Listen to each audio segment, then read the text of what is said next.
that middle ground between what artists need and what labels can provide in a ever-changing landscape of music right now. So we have amazing voices to speak on that. To my far left, we have multi-Grammy-nominated, extremely talented singer-songwriter, was just nominated for multiple Grammys in the 2025 Grammys. Give it up for Kenyon Dixon. We have Shawna Peezy, who is the VP of Marketing, Venice Music, artist first, building bridges, building authenticity, and building careers. Please give it up for Shawna one time. We have Chris Blackwell, founder and CEO. The reason we're all here today is Sincerely Yours, with the goal of building an artist-first label and also creating conversation and space where we can make sure that artists get what they need out of this ever-changing music business. Give it up for Chris one time. And to my left, we have Henny, who is the CEO and co-founder of EQT, also building artist-first relationships, careers. He's responsible for a lot of your favorites behind the scenes and even some of the music you're listening to right now. Most recently, helping out on Wale's latest album. Make some noise for Henny. Okay, so things feel like they're moving at rapid speed, not only for artists, not only for labels, but for any type of creatives, especially with AI being introduced, all the stuff that's going on, everyone's trying to figure out where they land, what they can benefit from labels, and how labels can help artists. But before we begin, what would you guys say is the one key, in maybe a sentence or two, to a successful artist-label relationship? What would that look like? I know you're independent, but if you were to partner with a label, what are you looking for? And then from the label side, what do you think makes a successful partnership? I would say it's really just a matter of communication. I think, the role of a label is not as traditional as what we do. I think most artists, that was like the pinnacle to get signed to a label. You make music, that was like the main goal. And now you're really going to labels for who's there, not the actual title of the label, but somebody who understands your art and what you're doing. So I think as an artist, I know as many meetings as I've taken and as many situations that I've not wanted to lock into. It was a matter of me feeling like I already know who I am as an artist. I've done the work to understand my brand, to build my fan base, to build pretty much everything that I have from scratch. And I think that you always want to make sure that you can partner with somebody who understands that, but also can expand it. Because even being an independent artist, that doesn't mean doing it by yourself. I think your brand, your business, just like any other business, when it's time to scale, you have to find the right partner. But I think that, it's just a matter of communicating your needs and being honest with yourself about if you feel like this is something that you can grow in, and if you also have something to offer the label, which is something I think artists don't think about. A lot of artists think just having the music is enough, but it's a business. You have to have something that they can do something with, and vice versa. So that's the artist perspective. What about from the label perspective? What would you say is the key to building that partnership, and rather than just making it transactional, making it more of a team effort? Yeah, so I think the biggest thing is alignment, right? Because the deal, no matter how you slice it, is going to be a transaction. You do this, you get this, right? But the actual work is the partnership. And so from the jump, I'm just always trying to make sure that we see how to get to the finish line the same way. Because I think that's the biggest thing, and just how long it's going to take. Because there's a bunch of different ways to be able to reach success, and even what your idea of success is. So it's like, are we seeing this the same way? How long do we both think this is gonna take? And are we gonna do the things required? So if that alignment is there, the partnership is underway. If it's not, I think that is where the tension arises, and neither side is happy. So would you say transparency is really important up front with an artist? Like, what are your goals? Here's what we're trying to do. Here's how long it might take to get there. Like, do you think expectations get in the way and lack of transparency sometimes?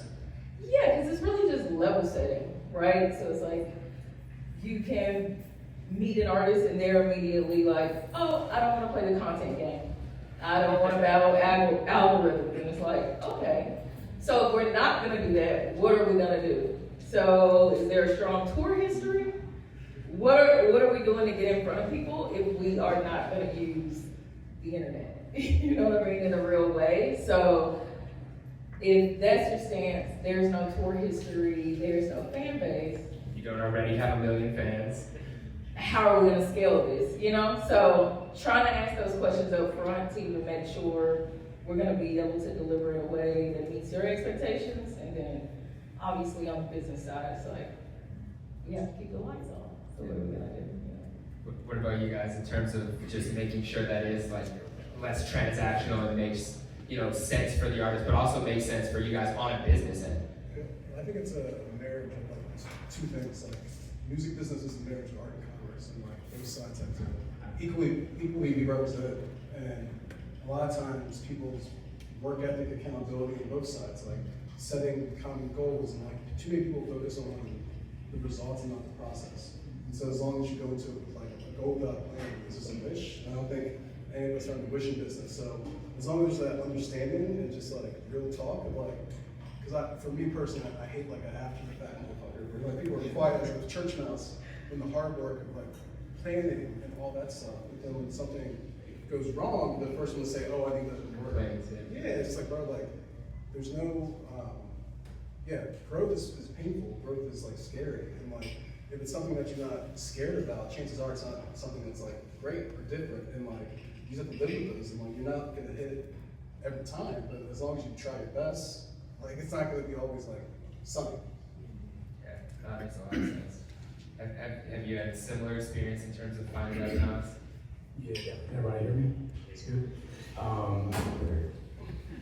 I think everyone said really good things, so I would say all those things. I guess the one thing I would say is sitting in that chair. So like, I call it creative sustainability, right? Like the ability to be able to, you know, this shit takes a long time. And if you're a partner and the artist, especially if we're talking about real artist development versus someone that maybe is coming in with audience, even someone coming in with a viral song probably didn't build an audience here, right? So a team and a deal structure and the resources to know that it's gonna take time, right? I think a lot of times where artists, especially in the last few years, we've seen a big mess up is you look at the virality of something and then something kind of gets priced out to a certain way, whether that's what the artist's advance is or what everyone thinks this artist could be in a short amount of time. And then, like we were talking about backstage just now, then it's like a clock starts, right? So I think we can sign to independent labels, even like management companies, if they're hybrid labels or production companies, they're signing up for the long game. So as long as the artist and the label both understand that we're signing up for the long game, and you're structuring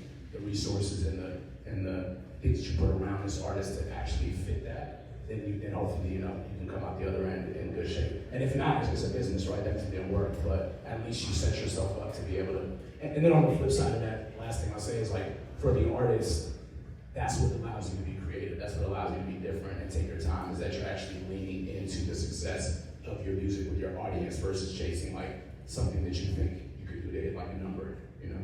Well, it's funny because I feel like the artist's need is continuously changing, but in this current landscape, what would you say, Shawna, an artist's biggest need is that you hear? Like if an artist is meeting with you, like what are they actually looking for these days in a label?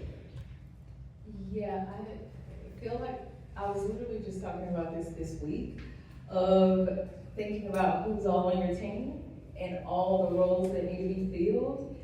And I really think now, because we are content first, that everyone's focused on creative and everyone's focused on marketing, but there's all these other spaces that tend to get neglected while those things are happening. So I've really never met an artist with a lack of inspiration or ideas, but there's no systems, right? Of just like, how can we continue to do this? How can we go faster? How can we see what worked and then continue to replicate that? So to me, what the artist needs from today and beyond is systems so they can just plug in their creativity and be able to go from there. So once you find formats that work, who's managing the MailChimp? So now we have all this access to fan data how are we talking to them?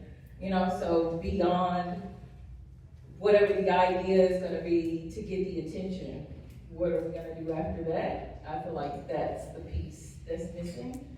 We figured out attention, now it's like, what's the retention gonna be? Yeah, and just that is a bar. That is a bar. So Chris, when you started Sincerely Yours, what was the gap that you felt like was missing that you wanted to fill in the marketplace? Yeah, I mean, for me, I came directly from Republic Records, where before that I was in the digital media space. I was the CEO of All Def Digital, so just seeing the career economy come up, the thing going to the label, going to the fucking Death Star, and like the biggest labels ever won.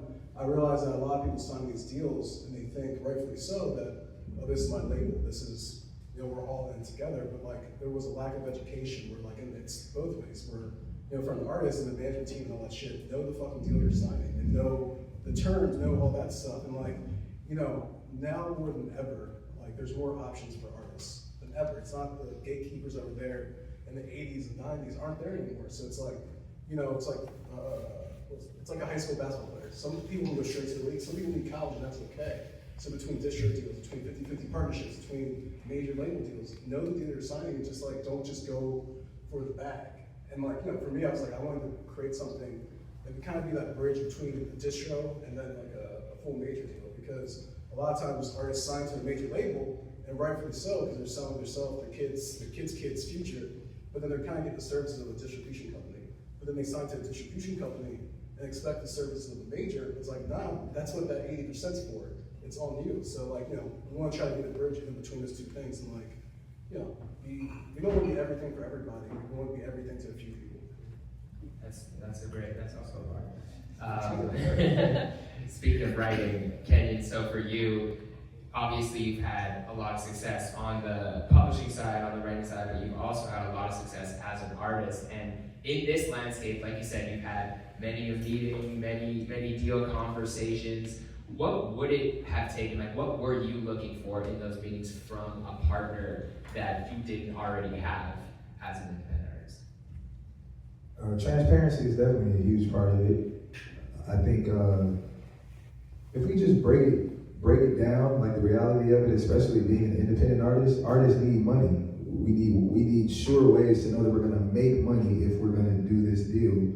And I think a lot of the times, so I'm a very honest person, so I know what's happening when I walk into these meetings. It's not lost on me that a lot of these reps they're just there to do a job. So some of them, they have other things that they would like to offer, they can't. That's not why they're there, you know what I mean? And so a lot of the conversation is buffering. We're not really talking about anything. We're just speaking hypothetically about what the music could potentially do, what you could potentially offer. That's great, but that doesn't make an artist feel comfortable. But I understand, again, the exchange, because they can't just give you anything, you know what I mean? But speaking to what would have made me comfortable, I come to the table with a lot, just being honest. I have records, I have accolades, I've written records, I have a catalog, I have publishing, I have things that make me residual income. So we're having a conversation about these things, and you're asking for a piece of what I built by myself. You have to give me something that's gonna make me comfortable with sharing that with you, because I could just keep this to myself and keep doing what I'm doing, and making these moves myself. But yeah, I would say every time I've walked out of a meeting, my manager's gone now, but he knows immediately, there's just a certain look I have. He can see when I'm checked out, when we're talking, and I'm let's wrap this up, because this isn't gonna go anywhere. But there are a few, I can't say who, I will say there was a label I went to, this is the most honest conversation I've ever had. I went to see this, somebody who was a head of the label, who wanted to put something on the table. They wanted to put something on the table right there, and they were honest with me. They said, I could offer you whatever you want right now, but we don't have the proper infrastructure, and we have not built it the way that I feel like it would serve you as an artist. So I'm actually gonna suggest that you go take a meeting here. And he set me up somewhere else to take the meeting where he felt like they had the proper infrastructure. stuff like that, artists remember. Like that would make me wanna work with You probably trusted them even more. You're like, I'm actually going to be with you a couple of years. because this is your shit that you're running and you're telling me it's not ready. You just passed me to where you came from that you knew you already built. You know their system is already where you want it to be. You know Did you get some points on that? and you know, if you came back to the table with something, like, that's one of the few people I would trust. Yeah. But yeah, I say that to say, when you say what you're looking for, that's the type of transparency that I think makes an artist feel comfortable, especially independent artists, because of what you know you built, and you don't want to just sacrifice that for something that's not for sure. Well, it's interesting, you talk about transparency, and Henny, I want to ask you, because it's interesting, like, transparency and self-awareness go hand in hand in a lot of ways with artists, and a lot of artists may not be that self-aware to know what they really want out of a partnership or out of a label, whereas you've already built something, you know what you offer, you know what you bring to the table, you know where you're trying to go. Like, building so many artists and helping alongside artist development, have you seen a difference in people who really want it as artists and know where they want to take things versus people who don't maybe have as much direction? Yeah, that's a great question. You know, I think there's just different sort of tiers to it, right? There's an artist that you may think is incredibly talented, has the drive, maybe is great live, kind of has the tools, right? And you go into that relationship, that is a different type of artist development relationship, right? Versus someone who is maybe like, had a good amount of success, maybe even was signed to a major, got off the major label and realized I need something different, right? So I would just approach those two conversations differently. I think I've been fortunate enough over my career to really be a part of both, you know, to be a part of the absolute ground floor where someone's just talented and they got something, and maybe when they do a little bit, people care, but they don't really know where to go left or where to go right. And that's just a different level of investment, intention, time, resources, and that should be structured differently, right? That deal and that relationship should be structured differently versus, like, you just mentioned the Wale album, and working with Wale and managing it now for almost 3 years. You know, we came in, he's a very developed artist. He's had an entire career, and it was a cool challenge for me because my whole career has been about like artist development, but I could kind of look at it in a different lens for him, where it's like he's in a place in his career where he actually wants to take a different approach, wants to be looked at differently. Like, how do we rebrand you, but still lead into things that people know, give you the space to be creative, and that's kind of what helped make this album in the way that it sounds now. And that's just a different relationship, right? Like, you have to kind of understand how to go into business with that artist for where they're at and meet them where they're at, and all of it's a risk, right? Like, whether you're working with that brand new artist that hasn't really generated one stream, right, it's a huge risk. You know, obviously Wale comes in with a built-in business, but who would have known where this album would land? So you're kind of going into, it's just a different type of approach each time. I don't know if that answers the question. No, it did, and with Wale, it's interesting to see, because I know he's a guy who really knows what he wants, and so I'm sure those conversations are much different than an artist that you're just breaking from ground up, where like they don't really know. They're like, I think I want this, but I haven't been in the business long enough to know. Yeah, I think also too, you know, over time, your instincts and your senses develop when you're meeting or with a new artist and a young manager. Even not even like age is not necessarily the factor, but like that they are self-aware, they understand what they want, that they have a vision for themselves versus like, I can just make songs, right?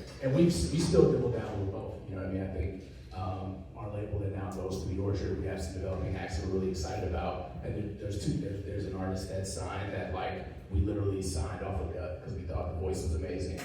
You know, she was just a star in the room. We put her in the studio, 3 years passed, and you know, she put out 2 EPs, she went on tour with Lola Young, and you're seeing like all these like things happen, but it's still kind of a ways away from what we know it could be. But I'm seeing things click for her now that like she just didn't understand how that works, right? You have to go through that. You have to go through it, yeah. You know, versus someone who has had a career on a major, but maybe never like made that next step where they had hits and they realized maybe a major's not for me. But then a place like, you know, EQT or Sincerely Yours or an indie that's like focused and it's like, you know, you're a superstar on our roster, right? So we'll take you in and let's go to work. And we've done stuff like that too, you know, so it's just different. Yeah. What do you look for, Chris, if you're looking for an artist that fits this mold? Like, is it mindset, combination with music, combination with willingness to listen? Like, what are some qualities in an artist that you really want to partner with that makes it worth your time? I mean, it's not just the artist, it's the team. It's just like, because it's a tripod. It's the artist, the label, and the manager, where all of us are aligned and like, bro, like, I'm crazy. I'm crazy about this shit. I'll run to the burn building, I'll do all that shit. But like, to me, every time, it's just like, we can't carry everyone all the time. And I think with that, it's a lot of, I would say, creative integrity, where just like, for me, I don't care if anyone doesn't know something's off. If I know it's off, fix it. Don't wait for someone to follow up.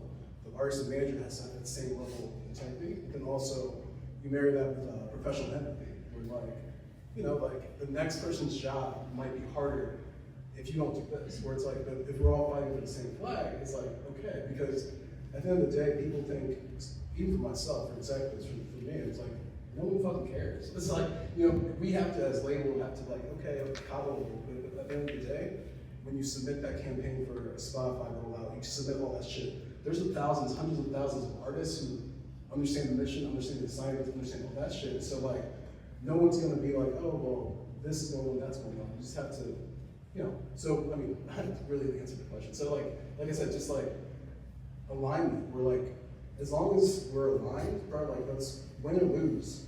A loss is only a loss if you don't learn anything. The only true loss is not trying because, like, you know, oh, it might not go right. That's the prerequisite to success. You have to learn how to lose to learn how to win. And a lot of people are afraid of fucking losing. That's life. Like, there's no one that's been successful that's won everything they tried.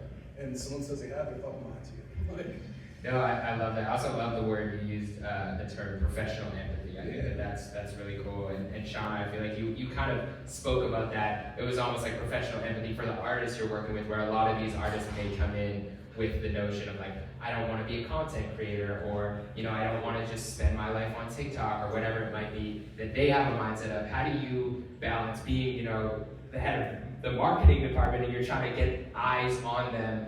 How do you approach those conversations of finding that sweet spot of what they're comfortable doing and what may get eyes on them?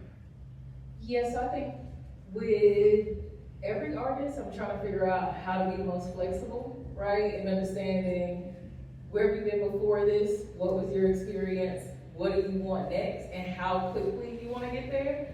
Because I think even to Henny's point of, you know, working a project for 2 years, and then you get the moment of being able to be an opener and like do these different things, but everybody's not in that spot to wait or to be as patient. So, you know, it's like approaching each artist situation based on where they are in their career and in their life.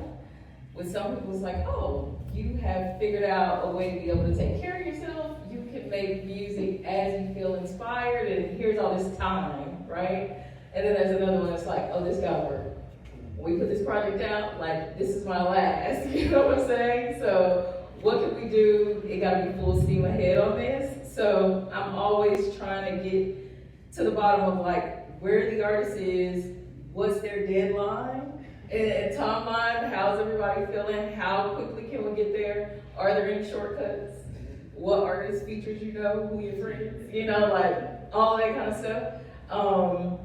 But yeah, I think it's just flexibility, and I think for me in particular to get my start in music on the management end, and then participating at the majors and seeing what that was like, and now being at a distribution company, it's like, okay, I know what everybody wants at this point, so let's just have a level of straight talk, and what do you want to do? So even to your point about what am I giving us, and what am I going to get in return? Of course, then on the side of the bank, right? It's like, okay, if I'm going to take this risk, and we know how many streams it takes to generate to get this advance back.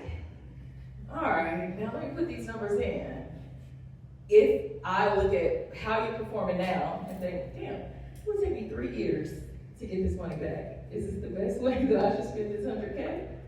If it's gonna take me 3 years to make it back and just break even, if things just stay as they are. So I think like, there's a lot of risk on both sides. So you're constantly trying to weigh out timing, still always having that edge of, we can do this, you know what I'm saying?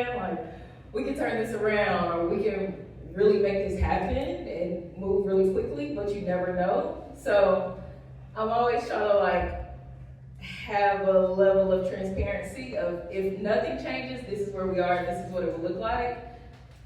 If we go the extra mile and pull out every stop, you show up in this way, this is the potential of where we could go, you know? So just trying to have the balance of, all right, here's the reality, and then here's kind of what our biggest dreams could look like on this side. I would add that too, just like for me, it's a lot of patience too, because at the end of the day, like, I'm gonna be real with people. This is the pros, this is the cons. And then like, at the end of the day, we're not going on stage. Like, as an artist, it's like, I feel like it's a big responsibility to represent and be the curator of someone's art. But at the end of the day, we get to go home, go to sleep, blah, blah, blah. I'm not going out on stage. So like, if all I can do is inform you, like, hey, if we do this could happen. If we don't do this could happen. But once you make a call, like I said at the beginning, I'm not gonna be an after the fact motherfucker. It's like, we made this call, we're gonna win, fail, or lose on this call. But like, at the same time, we have to be patient, just know that, you know, luckily we've been in this industry for so long where we know the ups and downs, the peaks and valleys where, you know, great givers are great receivers. And so we can give that knowledge out and like, then we've done our job. Yeah, I actually would love to also mention that what you said about learning from losses. I think obviously all you guys are so successful in your own field, but there are moments where maybe you made the call and things went wrong, or you made a decision and you thought it was a loss, but ended up becoming something that you're really thankful for. I'd love to know a moment like that for each of you, if you want to start, Kenyon. Just like a moment where maybe it felt like a loss in the moment, but that lesson ended up becoming something. You got some tissues? Like, it's about Yeah, no, I would love How much it. time you got? I think that definitely times up. I'm trying to think, and that's actually something that I think people don't talk about enough. When you bet so much on something and it doesn't turn out to be what you thought it was, that's a real feeling that I think a lot of creatives deal with that we don't talk about. We take a lot of risk and don't get the reward a lot of the times. I guess, you know, one for me might have been, I was young, I was just getting in the game. I had a publishing deal. This was my first publishing deal. Good old publishing deals, man. And so I had, these don't even exist anymore. I had what's called an MDRC contract. So with those, what's the easiest way to explain this? So say my MDRC was 3.5. As a songwriter, if you're looking at a song as being 100% composition, 50 production, 50 writing, that 3.5 means I have to get 350% of worth of writing in order to fulfill my contract. So now think about going into sessions with 5, 6 other writers and walking out with 5% of a song, and you have to get all the way there. You have to get all the way to 350% of a song. That's not even the worst part. So I did this deal, super excited about it. I had this music coming out that I had written for an artist I won't name, but you know, well-known artist. I wrote the music, wrote majority of the album, and so I'm like, man, this is gonna be amazing. I'm about to fulfill this contract like immediately. That's why I did the deal, because it was I did like a JV with them, so it made sense. I'm writing these songs. We're about to recoup. I get to get more money because this is about to be a breeze. In the middle of the deal, they went independent and left the label. There happened to be a clause in my contract that said that it had to be through a major for these records to count towards my MPRC. And so I ended up stuck in a publishing deal for about 8 years, trying to get, this is my first publishing deal that I took, and I was stuck, just trying to get to that 350% worth of music I was writing, because it's a different game when you're also writing, when you are dealing with major artists versus, there's so many different types and levels of artists, and those contracts are very specific, because you can get a placement on a major artist, but there's a threshold. If it doesn't make a certain amount of money, they won't even count it towards your contract. And so that was one of those moments for me, very disappointing, but in the long run, it did end up working out. I got into a different situation. I was working with an artist, very prominent artists who actually let me use their attorney to get me out of that deal. And I went on to make great music with that artist and build a relationship that has served me in an incredible way to this day. So yeah, that one mistake that was made, and it was let me not say mistake. You're young. It's my first publishing deal. You know what I mean? That's how they get you there. Yeah, my first lesson. You know, they give you. They tell you about the money. The money looks really appealing. I was like right out of high school. I'm like, okay, you gotta give me this amount of money. And so, you know, everything seemed fine, but I learned a lot, and now I advise all of my friends on publishing because they call me now and they ask me questions about what they should sign and shouldn't sign. So yeah, it worked out still. That's amazing. Well, I'm sure you saved a lot of other people. As soon as they start hearing 350%, 8 years, you're like, no. Luckily, they don't have to deal with that anymore. The contracts don't look like that. But yeah, those. If you ever see a contract and there's MDRC in the header, run. Don't do it. Learn from. Yeah. I was thinking, what are we talking about? Lessons, losses? A loss that turned into a lesson, like something in the moment that you might have thought, damn, like this is all messed up, but then you learn from it for the next time around. I think the biggest lesson for me has been timing, right? So when you catch an artist, all of the things that you're pouring into them, of just helping create this world of who they are, what it's gonna sound like, and all these things that happen. So if you are getting it at the very beginning and you're on the ground, it's like, oh my God, we're figuring it out. Oh, it's working. People care, right? And then they decide to go a different direction. If that's management, if that's label, and you're really stuck with thinking, I've invested this much time into this, or you even see your ideas being played out and you're not a part of it, but you remember ideating it, and then you see it on Instagram and you're like, oh, Remember we had that combo? I should do that. So yeah, that still stings a little bit, but I think the lesson in it is that even when they go to wherever they're gonna do next, whatever situation it is, that you still have that relationship. So even if you have the next artist that you're working with, you're able to call in that favor. Where it's like, yeah, you know you left me high and dry, so, you know, go ahead and do this for me. Feature price, drop that down. Yeah, those sort of things, but I think that's been the toughest part for me, is just, it doesn't last forever in most cases, and so you just have to be very comfortable with pouring into a thing and not knowing how long that relationship is gonna last. It's like that big trope online where every woman has a man that they built up and then got engaged right after to the woman that didn't build them up. I really quite yeah, no, it's exactly like that stuff, but yes. We're gonna keep it nice tonight.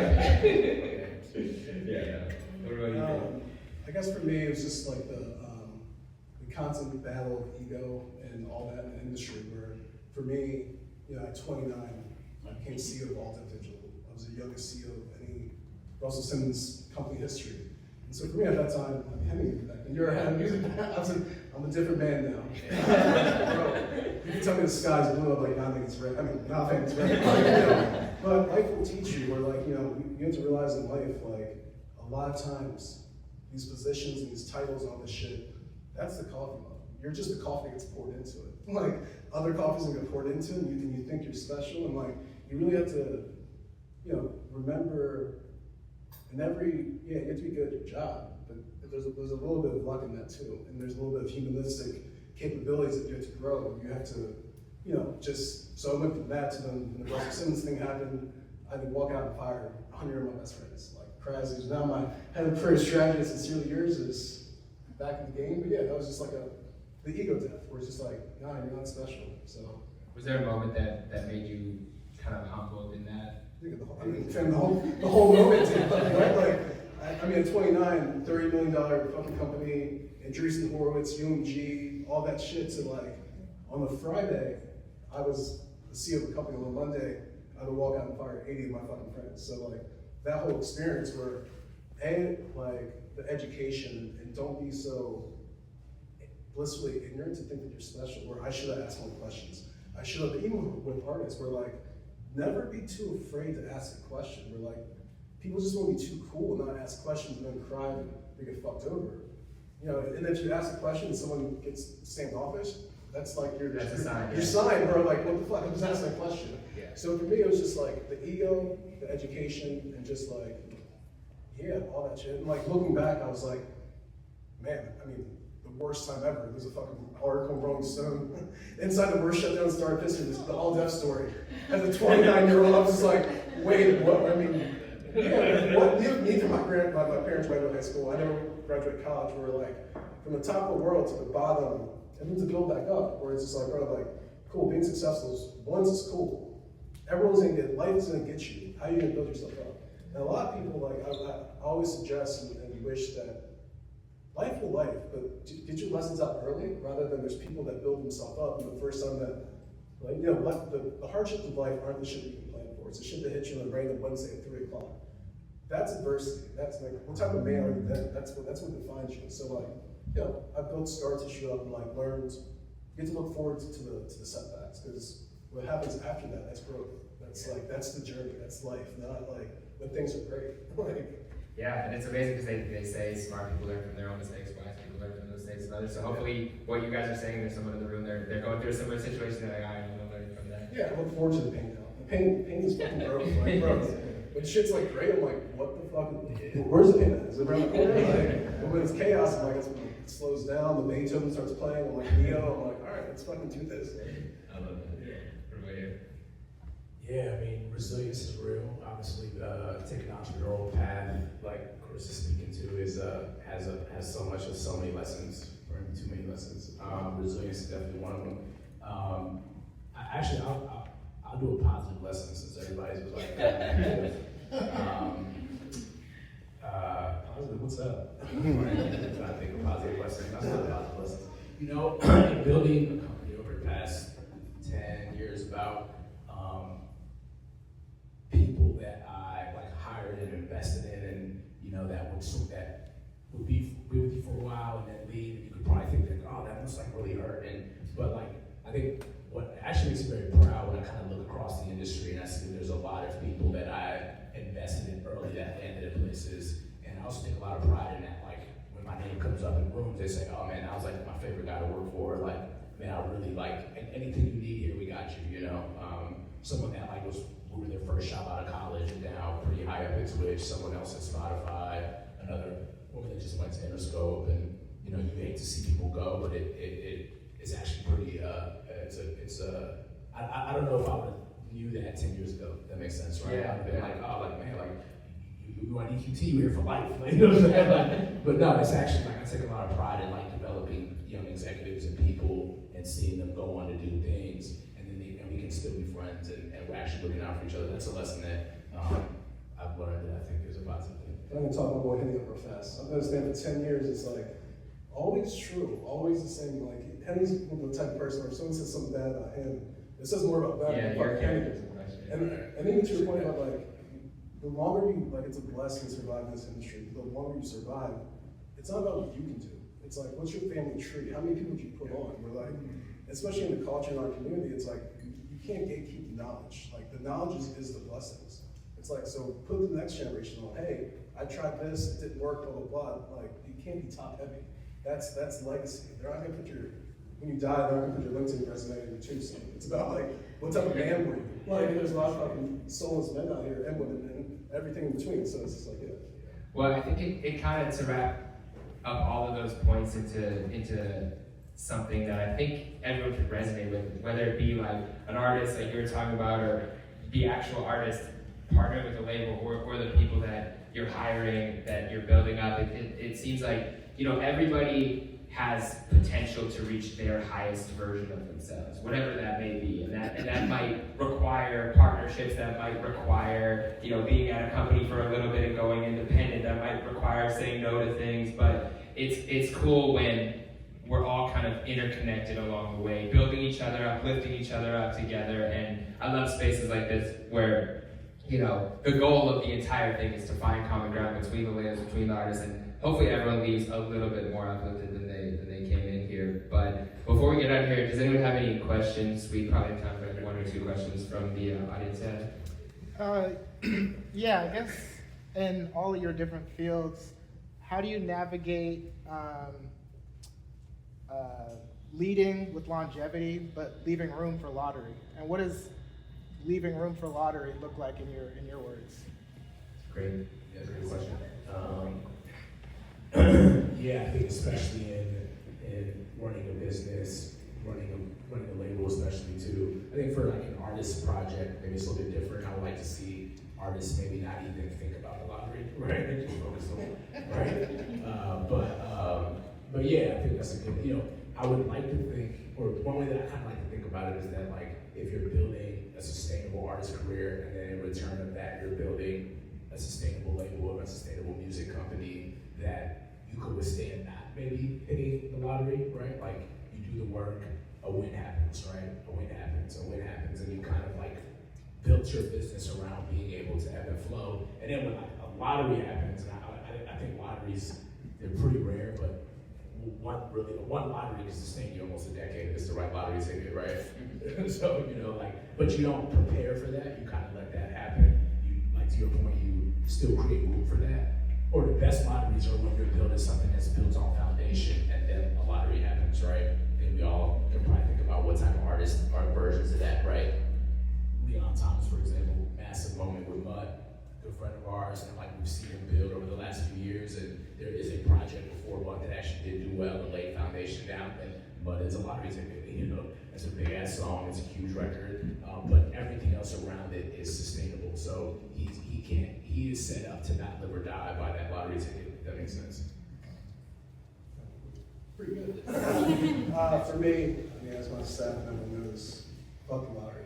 Like, half those people end up broke, I mean, it's the foundation, because like, you know, with or without the lottery, that can be very subjective. It's kind of like a shoot to start. I wish this happens, and then what happens is you hit that, and then there's no foundation, you have no touring, you have no anything else. So like, that lottery ticket can be the worst thing ever. Where like, you know, I'd rather have something that's like slow, up and to the right, as opposed to like the rocket ships. Because I feel like that's what key what fucked up the whole industry is like, you know, these kids, these artists went to their bedroom, put something on BandLab, made something on BandLab, put it on TikTok, and then predatory labels gave this kid $5 million. That doesn't even know if he wants to be an artist yet. Like that's, and then because it's not, a lot of people in the industry, I mean, labels, artist-centric, you're not artist-centric, you're shareholder-centric. Where it's just like, you know, and that's playing for the lottery, where it's like, you know, it has to be a little bit sustainable, foundational, you know, because if you hit it like once, it's cool. But can you hit it like again? Can you hit it like with this artist? What can you learn? Like, I don't like to leave anything for me with a chance. Yeah. But isn't it all with a chance? I only say that because it's just like, oh, if you think about what the system of major labels are, you're gonna sign 100 artists, and 10 of these artists are gonna pay for the other 90, right? So it's like, there's still that piece of risk. And I think that's what keeps everyone in the game, whether they want to admit it or not. It is a rush of just like, you think you're working on the hottest thing, is this gonna cut through? But I think the more work you do, the luckier you are, right? And like the better you could be prepared. But I don't think the stakes are that much different, you know?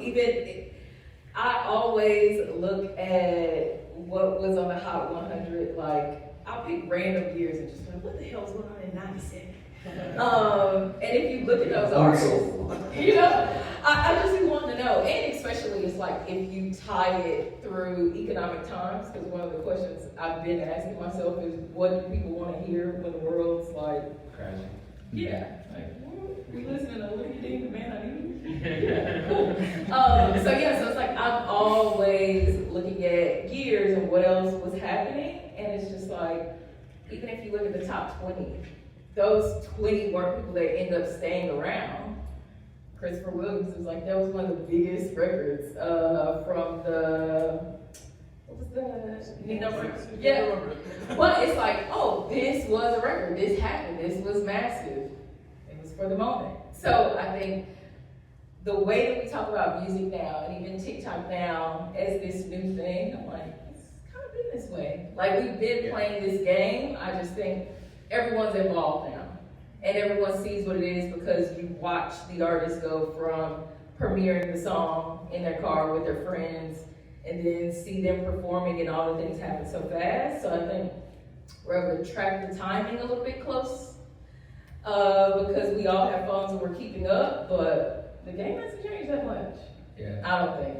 Before TikTok, there's YouTube. Before YouTube, there's MTV. Where like with ours, it's like, yeah, you can make it. It's gonna be 10 times harder if you don't want to use TikTok. Just like before when YouTube first came out, we were talking backstage, like Warner Music Group didn't even allow their catalog on YouTube. Where people who promote on YouTube are lame. It's the same thing people are talking about now with TikTok. And before that with MTV, music videos, there's a whole generation where that was lame. That's like, yeah, you can make it, but like, and just the historical point, it's very secular. Where like the trends and all that shit happened in every generation. You can't think that what's happening now we're so special that it hasn't happened before. You have to be a student of the game. So I would say that the creative aspect of what I do is where I allow the room for the audibles. I think logistically, for what my goals are, there is a very specific way to execute what I want. So my entire career, I've made sustainable, quality R&B music. I emphasize quality because to say that R&B itself is already a slow burn, but if you also decide to not make what's moving, it's gonna go even slower than that. But when you couple understanding that the right way with doing the work, so for myself, I know that music will sustain me for the rest of my life. I am an artist. I'm a live performing artist. I love performing my music. I have things to look at that lets me know how to achieve that. So when I look at artists who are now 30, 40 years past their prime but still performing, the thing I've identified that works is they have a catalog, they have records that last. This is why I make the choice to make sustainable music, because I know that even now, I can go play a show, and sell out a show, I can go where I want to, but I'll also be able to take those same fans with me 10, 20 years from now, because I'm not, and it's not a slight to anybody. People's goals are different. Some people want to make music to be popular in this moment. Not everybody wants to do this, long term. But for myself, this is a career for me, and I've been able to study those who have made it a career and identify the things that I should do, because there's proof that this is how you get it. And then again, sometimes the lottery kicks in, and you're able to have high success in both, on both parts. But yeah, for me, again, it's a slow burn, but it's steady. I've been able to see consistent success since the start of my career, and that is enough for me personally. So, yeah. Yeah, it's funny. I really like the way you phrase that, like leaving room for the lottery. And I think a lot of that comes from process-oriented creativity, where like you do something enough times, you will hit the lottery. You just don't know which one it's going to be. Like I think back to when I was an intern. I interned at Power 106, the radio station, and I would ghostwrite their interview questions for them at the time. So, because they had like 5 people coming in a day, and I was like spending hours writing all this research-driven questions. And the best compliment I ever got was, they said, "You're treating this B-list actor like he's Tupac." Because I gave them 4 pages of interview questions, deep dive about his come up in his first movie in 2000, And so, all that to say though, you do that, I do that research the same for every single person, so that when I'm on a red carpet and Lil Uzi walks by me, I know that he loves Pop-Tarts enough to ask him what his favorite flavor is, and you get a 50 million view video that's a lottery pick. I don't even know if I've ever reached that on video since, but because I did that for every single person that walked by me or came into a room, you leave room for that lottery. So to that point, it's like the lottery is luck meets preparation. Yeah. Luck on having that moment, but you're prepared for that. Like nothing in this life, if you leave life up to chance, like you're losing. I love that. We have time for one more question. Great question. How you guys doing? My name is Lando.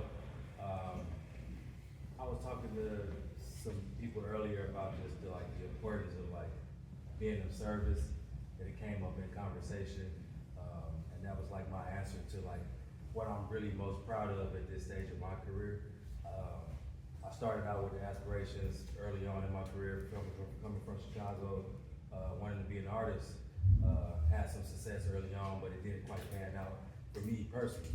So then, living in Los Angeles, I decided to, hey, I gotta pay my bills to stay out here. So I became what some would call a celebrity barber. And ironically enough, that I was able to leverage that to actually build my music career. End up touring with Future, and it became a dream come true. And shout out to Twist that was here earlier. We actually was early on with Trippie Redd, and one of the things that helped me process being early but not necessarily benefiting from the industry standard of oh, I helped discover this artist was no, I was of service. So can you guys, as respect to individually, I'm well aware of what you guys do. Can you guys speak on the importance? Because I feel like that's so, we all want to get the lottery. We want these big opportunities, but me personally, I feel like just being of service, whether it's service to yourself, the industry, to the culture, to the music, to your ancestors, just speak on that importance. Nah, for sure, that's dope. And that's even having that that mentality and that perspective on it is super important. That's what it also shows that you're doing it for the right reasons, right? I think about when you mentioned that for me, when I try to reflect, in the moment when you're having, whatever, for me personally, being from DC, there was a song called Crew that Golden Print shot Busy in 2017, and it was the first big oh shit, I'm a part of something big, but and I don't work with any of those artists anymore, that it is something that's in the past. But when I look back on it, I always think about that moment was a roller coaster, right? Being a young manager and having that happen and just strapping on, and everything that came with it. But I feel like I was of service for my hometown, right? From the DMV. So to see a record do that, people joke and call it the DMV's national anthem. I think it's about to be diamond, I think in a year. So I think on record, it's the biggest, at least contemporary song I think ever from DC. Yeah. I was about to say, when you said, yeah, there's this song, diamond record, It's all about right? It's thinking about sustainability and that song Clockwork goes platinum once a year, every 12 or 13 months. And that I'm so proud that I was able to give my hometown that I played some role in that and fought to make that happen. And in the moment being, I think I was 26, 27, maybe 28 when that happened, you just, oh shit, I'm in the Grammy, this shit's popping. It's all that shit doesn't matter. What matters when the dust settles is that I worked hard to make that happen. And I know a lot of kids back home are proud of what's happening. So I think that, to me, that answers the question. That's a service moment. Yeah. That was the Grammys in New York, right? Yeah. I remember that. No, I mean, for me, like I said, I moved out here when I was 21, didn't know anyone in LA, had $300 in my fucking bank account. Worked in restaurants till I was 26. I got a late fucking start. So for me, my active service is out here in LA, it's this small, it burns off people's egos and insecurities where I never judge people where they're at today because I've been so gracious to have great mentors who, I wasn't always the smartest person in the room, but I was the hardest fucking worker. No one's ever gonna outwork me. And so with that, my active service is hey, where people come from, past what you do, not the judgmental shit I hear is so toxic, but then also, if I can make someone's path easier by a second, a day, a week, that shit, that's my service. It makes me feel like a good person, just because if someone didn't do that for me, I'd still be working at Yard House out of the live doing fucking spin ups. And so for me, it's just that's my active service. It's just being a vessel of other people's greatness, whether it's artists, whether it's executives, and not judging someone where they're at today, but seeing the potential. That's a double-edged sword because for me, the biggest thing that breaks my heart is wasting fucking potential. We're seeing something in someone that they don't even see for themselves, and where it's if you just do this, that, and that, you could be that. But then just realizing that everyone's journey is different. And so like you can't want someone's journey more than they want it for themselves. You can't force it on them. And so that's when it comes back to the patience of like, it's not my job to mold artists or executives, it's to unfold them. And be patient and respectful to, I think it can fold this way, but if it folds that way, you know, when shit hits the fan, you still gotta be fan. And that's real. And there's not too many real people out here. Yeah, so that's my TED Talk, thank you. I'd say for me, I think working with artists, even just putting yourself out there, getting up on stage, telling people who you are, everything that you've been through, it takes so much courage. So I'm like, okay, if you have the courage to do this, I want to help you spread this to as many people as possible. And then I think too, to really be a great marketer, you have to dig into story in a real way. So what you're finding out about artists leaving space, to even them feel comfortable enough to be able to share that with you, and like how that's gonna play out.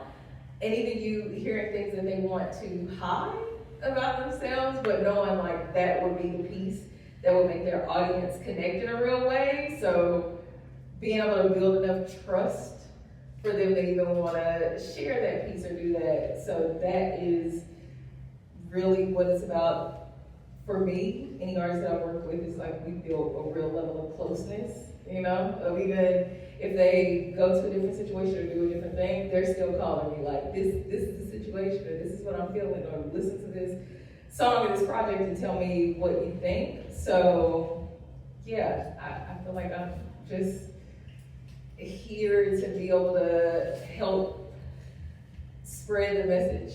You know what I'm saying? And just like be that level of support to let them know that it is possible, and to also just try. Because I feel like at this point, no one wants to try, or you feel embarrassed by trying. So just having someone tell you that it's possible, to me, is like what I anchor my work in. Let me first say, unless you have everything that you want out of life and you have no other goals, you should be of service your entire life. I think that's just how life works, and how people work. There's an exchange there. There's always somebody who can use what you have, and vice versa. But being of service has been the story of my entire career. So I started off technically an artist first, but I'm talking about like high school, putting music on MySpace and SoundCloud, and my first like professional endeavor that was specifically with music though was background singing. So I toured with everybody from Justin Timberlake to Jill Scott to Kirk Franklin, Tyrese, all these people, and I never lost sight of the fact that I was an artist, I guess. And so, not I guess, but I never lost sight of the fact that I was an artist, and I never felt like I was selling myself short because I was lending to somebody else's vision. I think it's a matter of perspective, and I learned how to take all of this and be inspired, even to the point to where I would be on tour. There was a point where I was literally on tour with Justin, and I was opening for Marsha Ambrosius, flying out on my days off to go do shows as an artist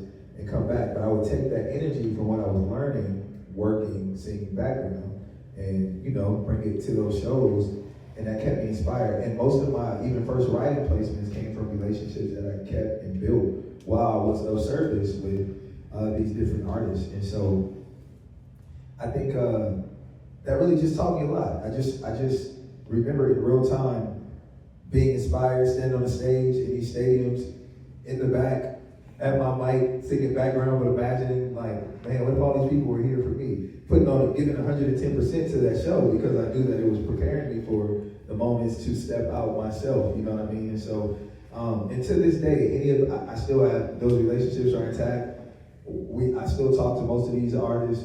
They champion what I do. And if they call me right now and need me for something, I will still show up, because I think that's a part of the journey, and I respect it. And so that's why I say, I think you should always be of service. That doesn't mean don't set boundaries. You can't do everything that you used to do all the time, but I do think that there really is space to always be helpful, and it doesn't dim your light to help someone else to shine brighter in the moment that they need it. You know what I mean? So that was really beautifully said. And I feel like that was a perfect way to wrap up this combo, just because it was kind of all about how artists and labels can be of service to each other for a common goal. And so thank you guys for being of service today. Thank you guys for being of service with the energy all day.